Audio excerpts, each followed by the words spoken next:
My mother was Anne Frank's love child. You're really something, Anne Frank. I'm just me. The Diary of Anne Frank. Hello friends and welcome back to ReddX, your source for the freshest daily cringe content anywhere on the internet. Promise swearsies, it's just a fact. And this totally science, go ahead, look it up. Thanks so much. It seems like it's about time to dip back into Moby Vick. I thought the Moby Vick video this week was gonna be the broken toy, that like anti-bullying PSA or whatever. But I figured that nothing would truly scratch the itch for Moby Vick quite like an actual episode of Moby Vick. So if it gets approved, we'll double dip on Moby Vick this week, and if it doesn't get approved, well, YouTube members and Patreon patrons will double dip on Moby Vick. Anyways, let's jump into this thing, see how it goes. Thank you so much for joining me today. Moby Vick 31! Drug bust. I mean, yeah, they tripped on X in one episode. It's like, I don't know what these kids won't do at this point. People are like, you're not surprised at this or that part, ReddX? No, I'm not anymore. OP says, hello to all. Sorry if I scared anyone. That was not my last Vick story. We're entering the home stretch, though. Only 3 more years of stories. I mean, you did build the prom thing up so much. What are we supposed to do now? Just sit around, wait for the conclusion?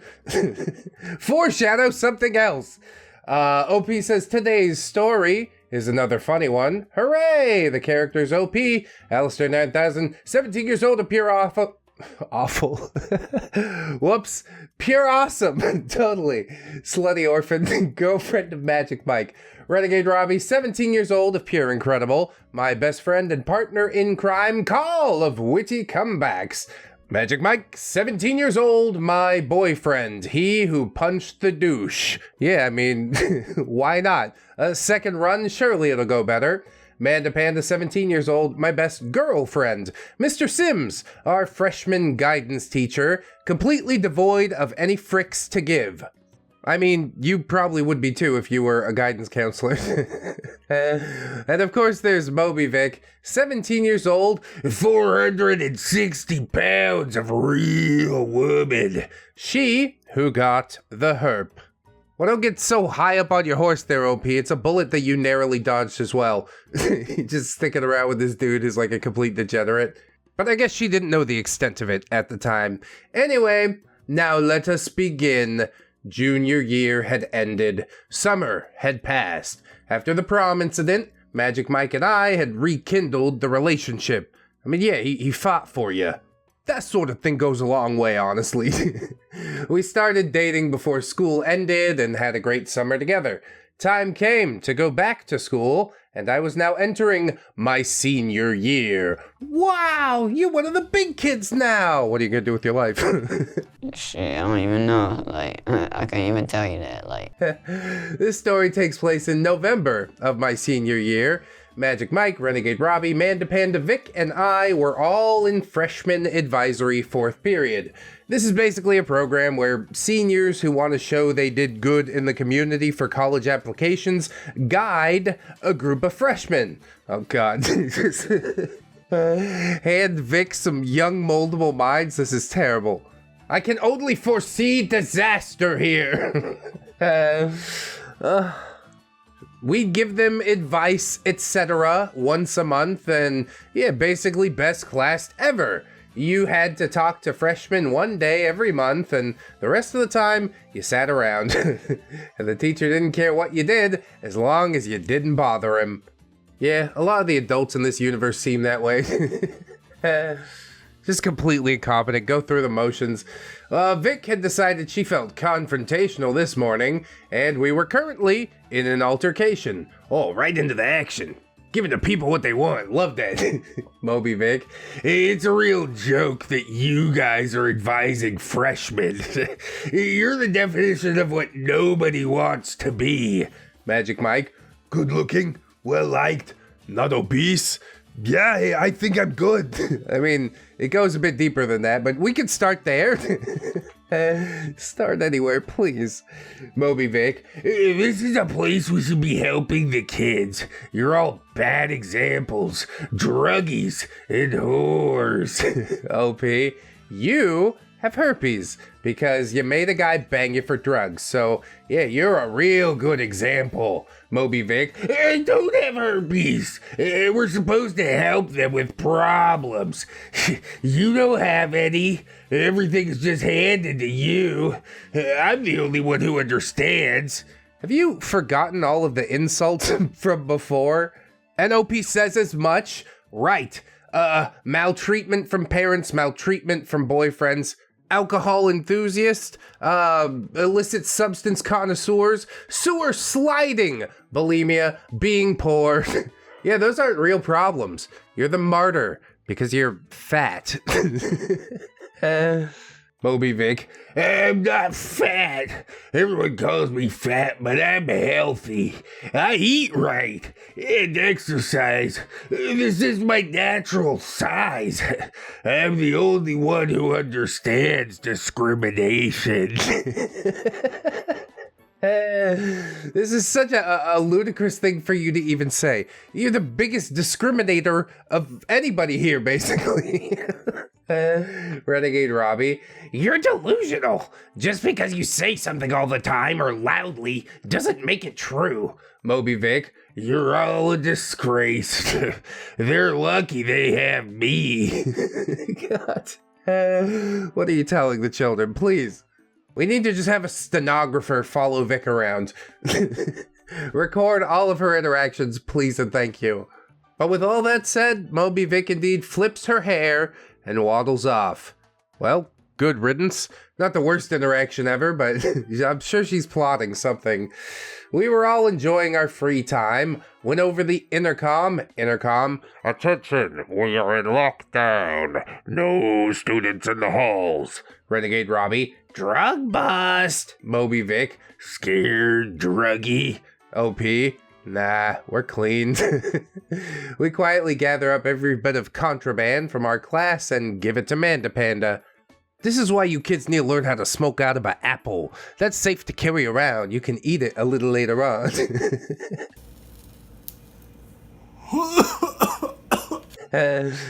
I think I was just channeling Mitch Hedberg for a second. That joke's nowhere near as good as Mitch Hedberg. Rest in peace, you legend, you. So yeah, what did Manda Panda do with the contraband? She said, Miss Sims, I have my period, and I'm bleeding through my pants, and Miss Sims, go to the bathroom. If you get caught, it's on you. So she goes and takes care of disposal. She comes back, we all settle in, knowing we're fine. What all did you get rid of? You should have taken them. You just hear that alarm and everybody's like, oh no, drug bust. And you're like, nah, that just means we're going to the moon today. No, but I'm glad you're fine. Don't let the cops get you. That's the worst thing ever. It was then that we heard the dogs barking, and Moby Vick said, you're caught now. They can smell druggies.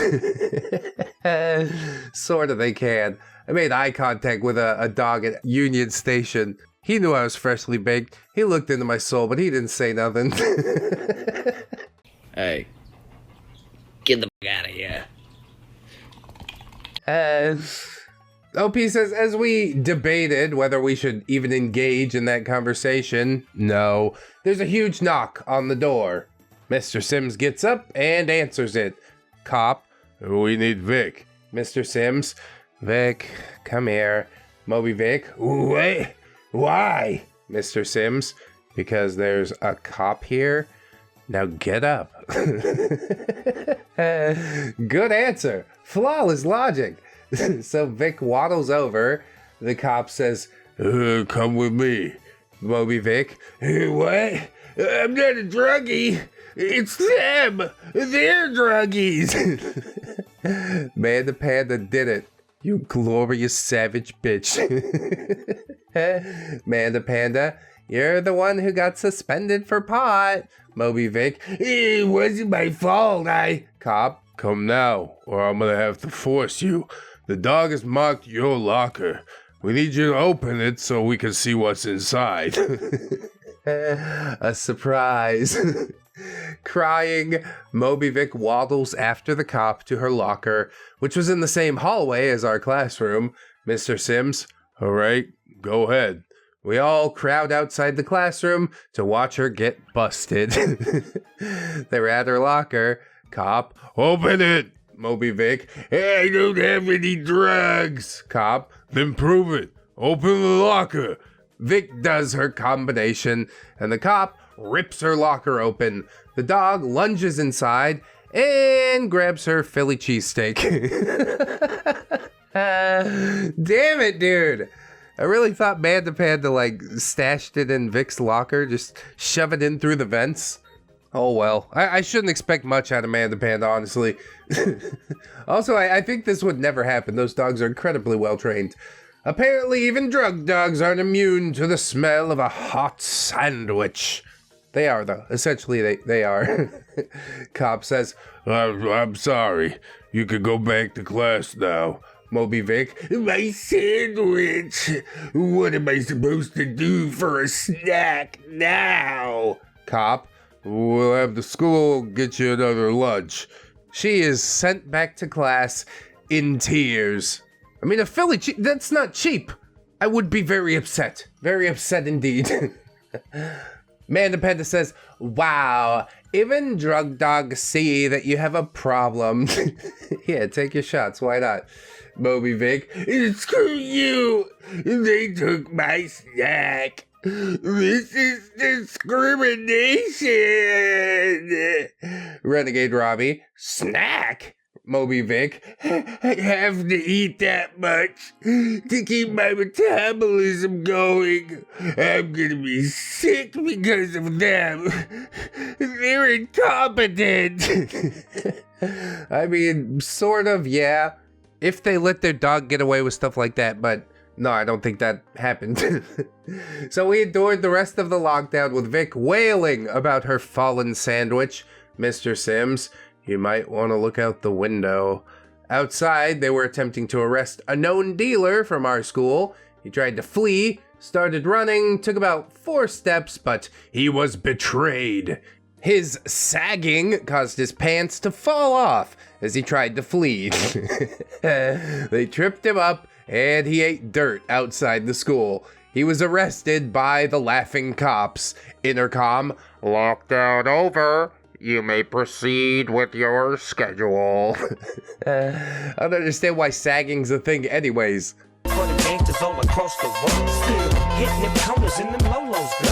Isn't that how you signify to other prisoners that you're looking for some pipe? Once he finishes doing his time, yeah, I bet he ain't gonna be sagging no more. At this point, we all went to lunch. Vick washed down her trauma with fries and pizza, smothered in ranch dressing, of course. You have to wonder if her heart really is filled with anything aside from saturated fats and hate. That's what keeps her going throughout the day. Vick also took some handfuls of brownies for a snack later. TLDR, Vick loses her best friend to a dog attack. Tragic. There it is. Short, but a good one. Watching the dog steal her sandwich was absolutely beautiful, and the kid tripping on his sagging pants was too great not to mention. I mean, all that's wondrous well, but do we get to hear about Vick trying to coach 9th graders in how to be functional human beings when she hasn't quite figured that out herself? Because that's what I was hoping for from this story. But I guess, you know, dog eating a sandwich, drug dealer, pants falling down is some wacky shenanigans. But I don't know, it kind of felt like it veered off into the woods. I expected something, I got something different, but I don't know. It's your story, OP, you tell it.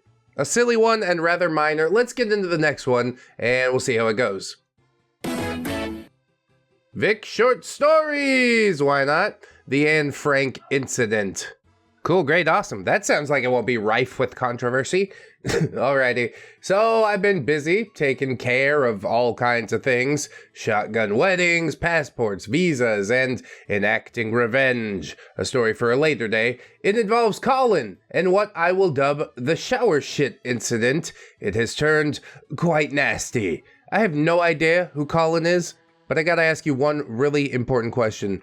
When you poop in the shower, do you just pick it up and log toss it into the toilet, or do you like waffle stomp it down the drain?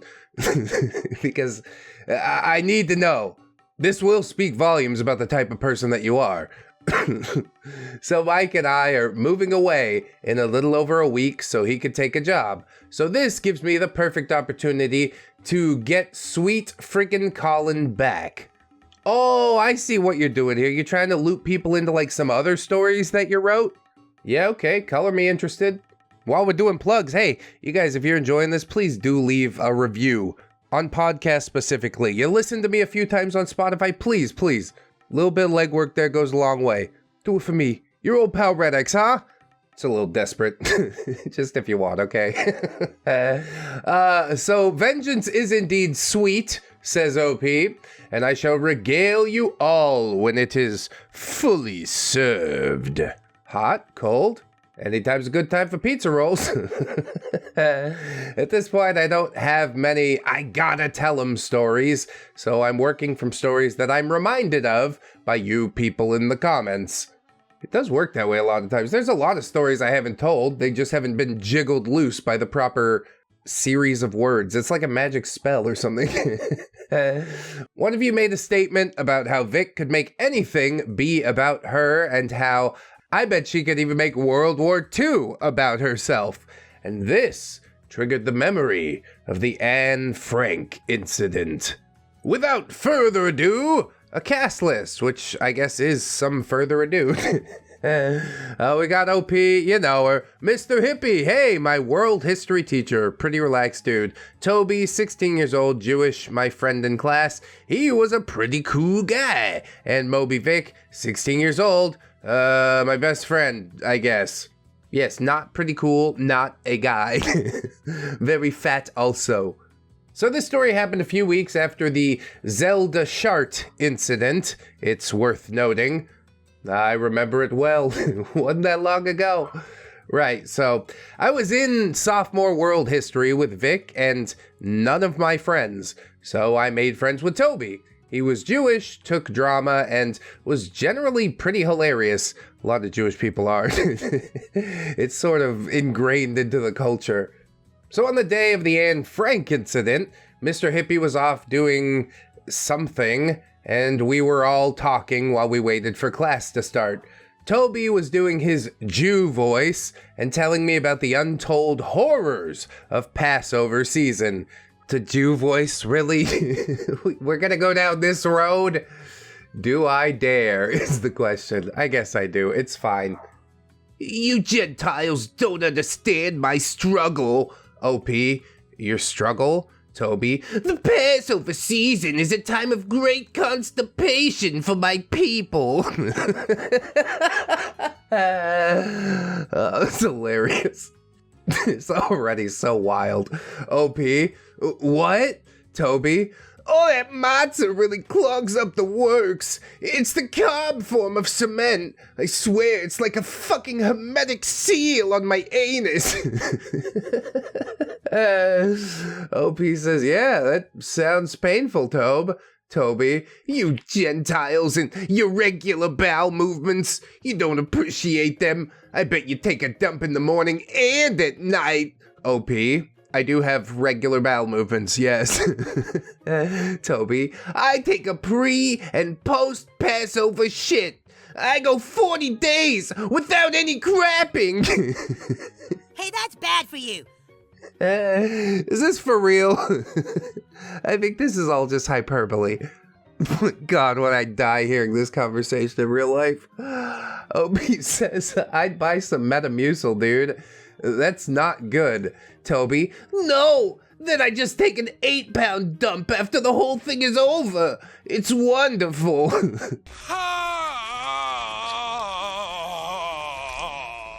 I mean, yeah, it'll clean you out. OP, it sounds like Passover is quite the emotional roller coaster for you, Toby, and I haven't even mentioned how awful matzos are. OP, I'm sure they're not that bad. Toby, have you ever tried to make grilled cheese on a matzo, Gentile? OP, I can't say that I have. Toby, flames of trauma flickering in his eyes. Don't!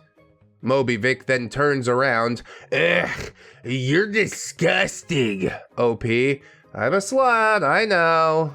My favorite flavor of popsicle is dick. Moby Vick says, no. OP, oh, have I been saved? Moby Vick, shut up. You're disgusting. Talking about poop. And that's how we know for a fact that Moby Vick would never find this channel. He'd watch one video and be like, ah, poop. Poop mentions, I gotta go. That's like a solid 30 or 40% of the jokes on this channel. OP says, didn't your mom buy you that book, Everybody Poops? Moby Vick, ladies don't talk about it. Toby, what, do they just crap themselves during class? Moby Vick, completely ignoring the statement, oh look, one more boy who wants to defend the whore. How many times did you blow him? OP, only twice today?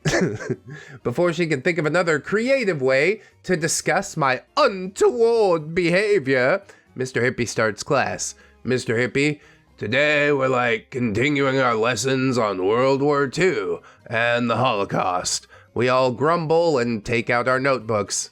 Yeah, come on, we watch the History Channel. We became human. Get into something more niche, would ya? I guess it's still a good thing to teach because it basically leads into everything else. For better or for worse. Mr. Hippie says, the Holocaust, as you may know, affected the lives of millions of Jews. How many here have relatives who were in the Holocaust? A few hands go up, including Toby's and Vick's. Toby, you're not Jewish, Vick. Moby Vick, not today, but I was personally affected by the Holocaust. Oh boy, won't you elucidate? OP, personally affected? Moby Vick, yes, my grandmother died during the Holocaust. OP, I've met your grandmother. Moby Vick, I mean my real grandma, Anne Frank. Oh, my damn reaction went, what the fuck? Hey Google, did Anne Frank have any kids? No, Anne Frank did not have kids. Wow, look at that. Debunked. And yeah, considering her exceedingly young age when she perished, that doesn't come as a surprise. Why would Vick not know that? God. Mr. Hippie. Actually, Anne's father was the only member of the family to ever come out of the camps. He never had any more kids. She had no living relatives. Moby Vick. What does that make me? OP. A liar? Why the you lying? Why you always lying? Yes, that exactly. Moby Vick. No, my mother was Anne Frank's love child. You're really something, Anne Frank. I'm just me. The Diary of Anne Frank. How is the whole class not just burst into laughter at this point? Mr. Hippie says, please stop. You are being absurd. This guy gets it. That guy right there, that's the guy that gets it. Moby Vick, I'm not being absurd. Nobody outside my family knows about it. Oh, one of those hush-hush things, I get it. Mr. Hippie, which in and of itself makes your claim seem like a fallacy. Moby Vick, listen, I can prove it to you. Anne Frank was a beautiful girl. I guess I got her looks. All of a sudden, I see the thumbnail for the video popping into my mind, and I want to apologize in advance. I'm sorry, everybody. I'm sorry I had to do that. But you clicked on the video, so it worked, sorta. OP leans over and whispers to Toby, Anne Frank was brown hair, brown eyes, right? Toby, silence. The truth is not important here. I want to hear about her love child. I think we all do, Toby. Moby Vick, she caught the eye of a young Nazi officer. They began an illicit love affair. Right. Because people in concentration camps had tons of time to begin romantic affairs. That's why there are so many rom-coms that are set during the Holocaust. I mean, I think it's been long enough. It could work if it's like tongue-in-cheek or something. But probably it would be critically panned. And probably for the right reasons. It's not a good idea. I'm just saying it's possible. Every night she went to see him, and they began a physical relationship. This went on for a time, and she fell pregnant. The young officer found out, and rightfully freed for the life of his love and her baby. Did she move to Argentina? She drew little attention to herself and carried the baby to term. Because a fatty in Auschwitz wouldn't draw any attention. Oh no, wait, that's right. Fat people are at a set weight no matter what they eat. I forgot. I thought the young officer set them free. Am I not following the story correctly? It doesn't matter. And then she had the baby, but another officer had caught wind of the affair. This young officer was faced with an impossible choice. Some might even call it Sophie's choice. The life of his love or the life of his child. Go now, cried Anne, and with that, the young officer fled into the night, and Frank's baby in his arms. I'm pretty sure they just both would have been shot on the spot. He escaped to America. Poor Anne was then killed for her affair. Or typhus, but I guess I'm just belaboring minor details. Nah, COP, typhus is just what the government wants you to think, huh? And that's how my mother was born. I am the product of Anne's sacrifice. You realize that lie is so gigantic that nobody could ever possibly believe it, don't you? Dude, I just... Everyone's reaction at this point. That don't make no sense. Mr. Hippie, after recovering from his slack-jawed awe, No, this is quite enough. You've wasted class time. Now sit down, Moby Vick. It's true. Mr. Hippie, sit down, or I'm gonna write you up. Vick sits down in front of me, and Mr. Hippie continues on teaching. I lean up and whisper to Moby Vick, because I guess I didn't leave well enough alone, okay?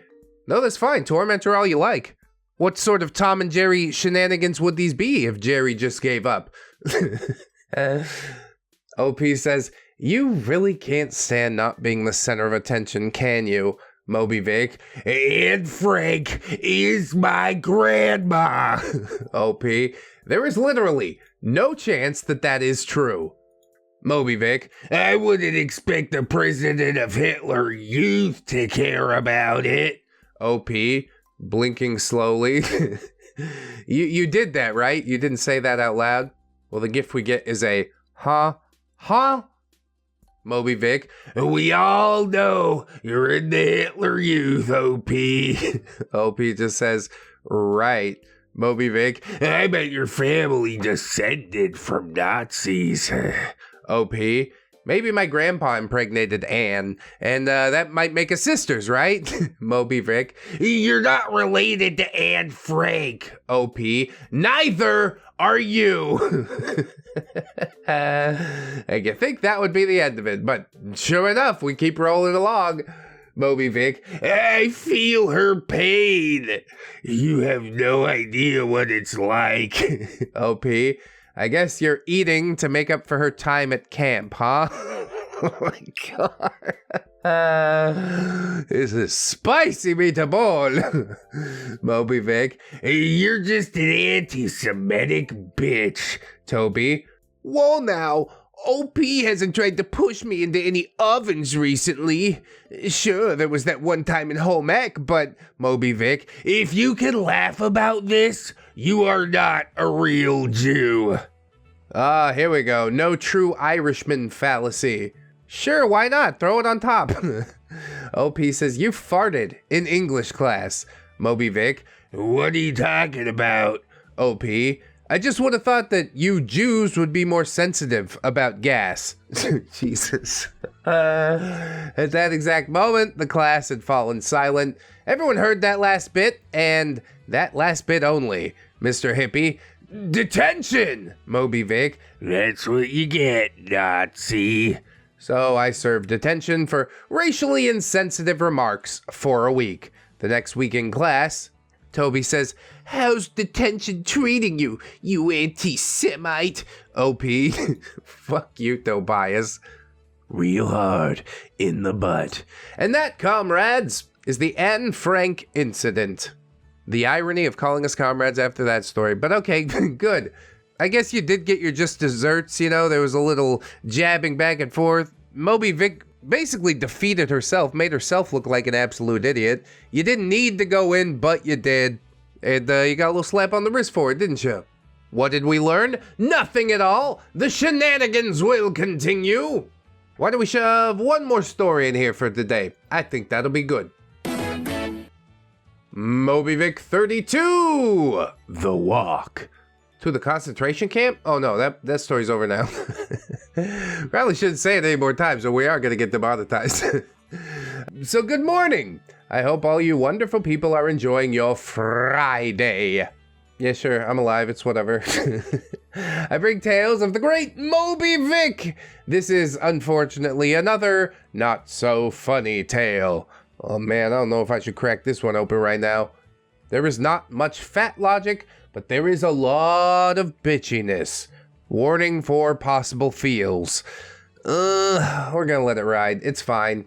The cast list: OP, Renegade, Robbie, Magic Mike, Manda Panda, Kev, 15 years old, who is Manda Panda's younger brother, and of course Moby Vick, 18 years old, as they all are except Kev, 460 pounds of real woman, and they are now legal adults, legally culpable for the things that you're doing, so let's tread carefully out there, kids. And with that, let us away! It was the March of our senior year of high school. I don't know anything about this. We'd all been accepted to college, and we were just trying to make it out of high school at this point. It was 3 a.m. Saturday night, or technically Sunday morning, and I got a call from Manda Panda. OP, what? Manda Panda, I can't find Kev. He's supposed to be at a friend's, but when I called, they said he never came over, and I can't get his phone. OP, do your parents know? Manda Panda, no, they're on vacation. He should have called. I have to find him, OP. OP, okay, stay there, I'll call around. So I called Mike and Robbie and our other friends to see if any of them knew anything. OP, man, I'm sure he's fine. Manda, he wasn't here Friday and he promised me he'd be home tonight. It's 3 a.m. and he still hasn't shown up. Yeah, she's trying to be responsible. Look out for her younger brother. But I mean, he's 15, yeah. You get up to some weird stuff at 15. He's probably not dead, but he is definitely missing at this point. So we called Kev's friends and eventually figured out that he had gone to a party that night. See? Just making bad choices. Everything's gonna be alright. Magic Mike. See, Manda? He probably passed out drunk and just forgot to call. We've all done it. You can get him in the morning. Manda Panda, yeah, sorry I woke you guys up. It's nothing that we wouldn't expect. You're the worst, Manda Panda. Good night. We all hang up and go back to sleep, and around 11 a.m. I get another call from Manda. Manda goes, "Oh, Pete, they said it's emergency. Police, my emotion, incoherent blubbering and crying. Not sure what has happened. I drive over to Manda's, still in my pajamas. I walk in and am grabbed by a sobbing Manda. The police had been unable to reach her parents on their cruise. They had come to the house. They had found Kev. He had been at that party and he had OD'd in a bedroom. Dude, dead 15-year-old? This is... holy shit, man. This saga is a hell of a ride, that's all I'm gonna say. Just like up and down, Wheezy Beard style, Chris Trucker style. Although Chris Trucker didn't really have any like super serious downs until the very end. I'm so conflicted. So yes, Kev choked on his own vomit. They found him that morning and called the police. He had been pronounced dead. The police told Manda that they needed to get in contact with her parents and left. Manda Panda, it's my fault. I should have... How am I gonna tell my parents? I took care of it. I called the resort, got them to deliver a message to Manda's parents that they needed to call the police department about their son. Yeah, police is maybe equipped to handle this, I guess. They have some prior training. Such a tragedy, though. What the hell? This is not what I meant when I said get up to some things, you know? Sheesh. Mike and Robbie came over. We stayed with Manda until her parents got back. We then left them to be alone as a family. Manda didn't come to school Monday, obviously, or the rest of the week. The funeral was set for the following Saturday. The next week at school, Mike, Robbie, and I began organizing a more public goodbye for Friday, a candlelight vigil where all those who wished to could come out and talk and say goodbye, etc. We got the okay from a park to use it for the vigil. We also began a collection of anything that people wanted to say or give to Manda or her family or Kev or whatever. People could find us during the day and give us things. We were attempting to give Manda and her family some privacy. As you should, there's a lot of processing to sort through. On Thursday, Manda came back. She's definitely still not okay, but I guess life carries on. OP says I was playing the big guard dog, keeping people away whenever I could.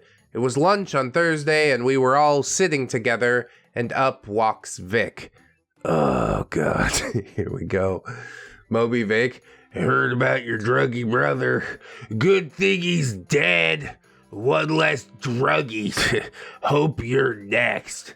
Manda begins sobbing. Mike and Robbie look ready to kill. OP says, get the fuck away. Moby Vick, too bad it wasn't you.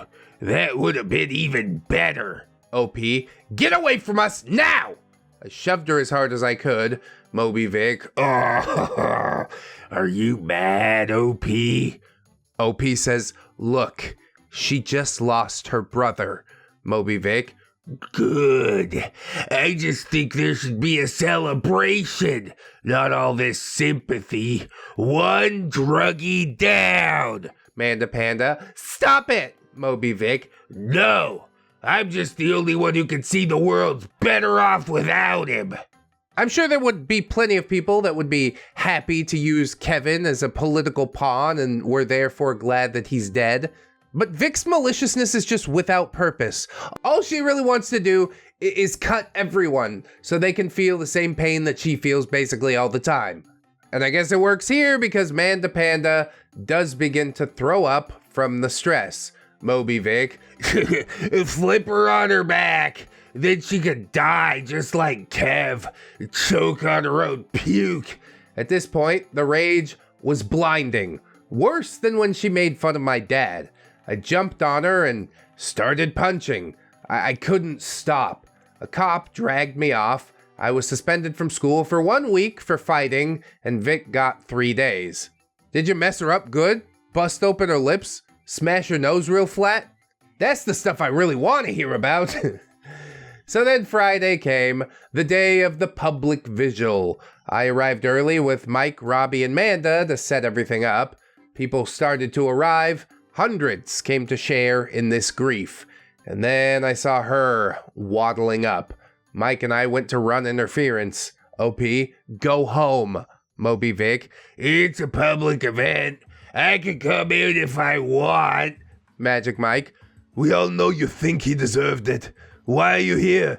Do you really just want to watch Manda cry? Moby Vick, I'm here because it's not fair. She gets attention because her stupid druggy brother got himself killed. Nobody cares about me. Nobody cares about my problems. Your problems are all self-inflicted. You are your biggest problem. Get away from me. Magic Mike, you really are the most self-absorbed bitch. Her brother died. What do you have that compares to that? Moby Vick, you all make fun of me for my weight and how I eat, and boys not liking me. I'm doing everything right. but you guys get all the sympathy. I'm sorry Daddy didn't beat me. Sorry I'm not a druggie. OP, is that what you want? Sympathy? Okay, well, I'm sorry you're fat. Now leave. Moby Vick. No, I'm not. This is what I mean. She gets 200 people. I get no one. I'm coming in. She pushes me down and Magic Mike steps into her way. Magic Mike, Listen to me now. If you take one more step towards Manda, I will finish what OP started yesterday, and I promise you won't walk away. Moby Vick, You can't threaten me. Magic Mike, It's not a threat. Walk up to Manda. Go ahead. I'd love to hit you. and we'd love to see it. I'm always mystified by Moby Vick's endless hunger for hatred, and also everything else. Vick surveyed Mike, and she decided she didn't want to call his bluff, and walked away. She didn't ruin this day for Manda. A good interference. MVP plays there, Mike. The vigil was beautiful. Hundreds came, and we talked all night, sharing stories, laughing, crying, a wonderful public send-off.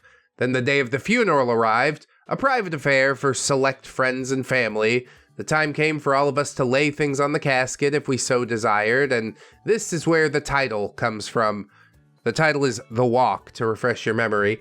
It's a strange feeling, how the distance seemed to extend when the time came to say goodbye, the final time.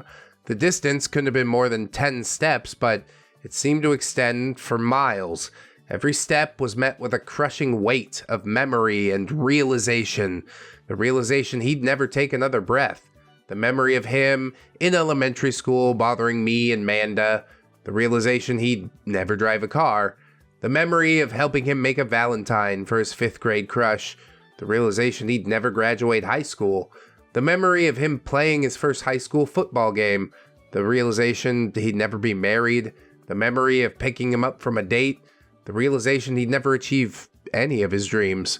The memory of seeing him leave school Friday.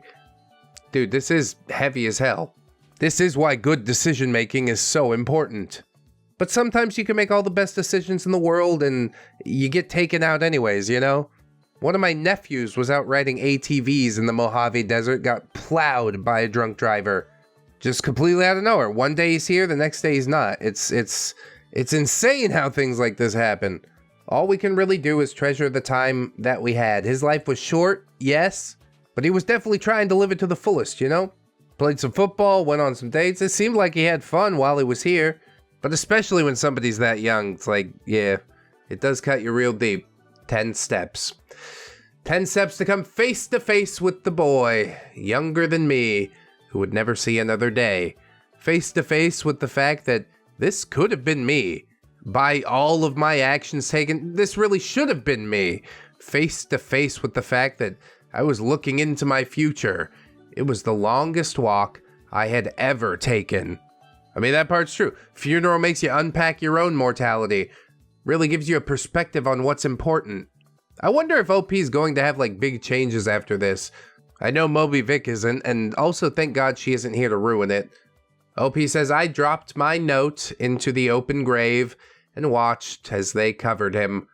Gone. Empty. Nothing more than a memory. I went home and cried.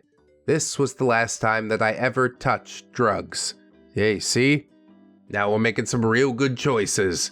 OP said I signed myself up for a summer rehab program. I returned to school after my suspension and life went on. As it does. TLDR, I figured out it was time to get clean. Alright, there it is, low on fat logic or really any funny stuff, but I felt it needed to be told. For all of you who asked when I stopped using, how I stopped, yeah, this is the story. I explained the feelings to the best of my ability. Vick really is just an enormous bitch. The next story will be our high school graduation, which is much more lighthearted than this one. I love you all. Hope you have an amazing day. Sorry if this was depressing. It was definitely depressing. Kinda caught me out of left field, but I can even laugh at the depressing things. I don't let myself get too down in the dumps about it. At least not most of the time. But this probably is the heaviest of the things so far. If we had done any establishing of this Kev character before, I probably would have been very sad. But no, he died in the same story that he appeared in. The only reason we mentioned him is because he died. There's a lot of things we could have done to make this character more impactful. That's all I'm saying. But I'm glad I helped you get clean up, OP, and yeah, I'm glad Moby Vick didn't get to ruin it. She really does have no shame whatsoever. And while it's hilarious sometimes, I'm sure it's also frustrating a lot of other times. Regardless of your feelings, though, I hope you enjoyed this video, friends. I hope you like, comment, subscribe, do all the things. Check out links in the description. Teespring, Amazon affiliate, Patreon. Oh, thank you to my Patreon patrons, my wonderful YouTube channel members, helping me out every single month. On the end card, I'm going to link for you some nice girls videos. Yes, Moby Vick, the nicest of girls. I know you'll enjoy it. Click on through. Thanks so much. Always remember, friends, that you are loved, you are worthy, you definitely deserve it. I shall see you in the next one, and until then, bye-bye. Go ahead and cut them open. It's gonna be fine, it's gonna be fine!